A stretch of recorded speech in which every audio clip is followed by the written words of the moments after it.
नमस्कार दोस्तों, एक बार स्वागत है फिर से आप सभी का इस चैनल में। इस वीडियो में हम निर्जला एकादशी व्रत और उसके दान के बारे में बात करने वाले हैं। वीडियो में आगे बढ़ने से पहले कृपया चैनल को सब्सक्राइब अवश्य करें। ज्येष्ठ मास के शुक्ल पक्ष की एकादशी तिथि को पड़ने वाली एकादशी व्रत को निर्जला एकादशी व्रत कहते हैं। निर्जला एकादशी व्रत में जल ग्रहण करना वर्जित होता है, इसलिए इसे निर्जला एकादशी व्रत कहते हैं। इस व्रत को भीमसेनी एकादशी या पांडव एकादशी भी कहते हैं। शास्त्रों और धार्मिक मान्यताओं के अनुसार यह एकादशी सभी एकादशियों में सर्वश्रेष्ठ है। कहते हैं वेद व्यास जी ने पांडवों को चारों पुरुषार्थ धर्म अर्थ काम और मोक्ष देने वाले एकादशी व्रत का संकल्प कराया था। पांडवों में भीम बिना भोजन के रह ही नहीं सकते थे। उन्होंने कहा कि मुझे केवल एक दिन का कोई व्रत बताइए जिससे कि मुझे इन सभी एकादशियों के बराबर पुण्य फल की प्राप्ति हो जाए। तब वेद व्यास जी ने कहा कि तुम निर्जला एकादशी का व्रत रखो, उसको रखने से तुम्हें इन सारे एकादशी व्रतों का फल अपने आप प्राप्त हो जाएगा।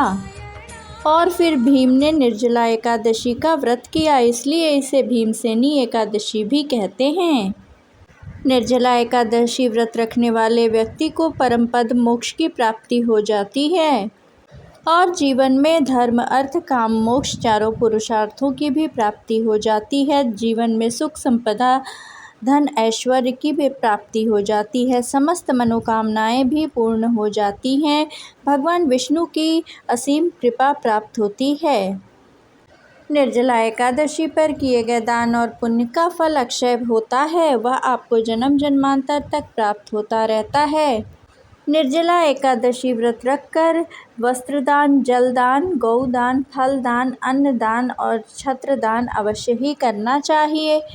पर इन सभी दानों में जल का दान श्रेष्ठ माना गया है, क्योंकि ज्येष्ठ मास की निर्जला एकादशी के दिन भीषण और प्रचंड गर्मी होती है। ऐसे में जल का दान बहुत ही श्रेष्ठ माना गया है। निर्जला एकादशी पर जल से भरे घड़े का दान अवश्य ही करना चाहिए। इस दिन जल से भरे घड़े का दान इस मंत्र को पढ़ के करना चाहिए। देव देव ऋषिकेश संसाराणवतारक उदकुंभ प्रदानेन नयमाम परमाम गतिम। अर्थात हे संसार से तारने वाले देव देव ऋषिकेश, इस जल के घड़े का दान करने से आप मुझे परम गति की प्राप्ति कराइए। निर्जला एकादशी व्रत करने से आपको 24 एकादशियों का फल प्राप्त हो जाता है। इसके साथ ही भगवान विष्णु की असीम कृपा और आशीर्वाद प्राप्त होता है।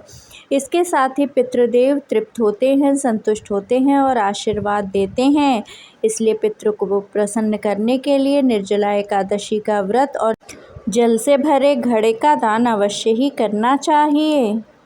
इस दिन आप जो कुछ भी दान करेंगे वो उसका फल अक्षय होता है, उसे आप जन्म जन्मांतर प्राप्त कर सकते हैं, वह आपको जन्म जन्मांतर तक प्राप्त होता रहेगा। वीडियो पसंद आया हो तो कृपया चैनल को लाइक, शेयर और सब्सक्राइब अवश्य करें।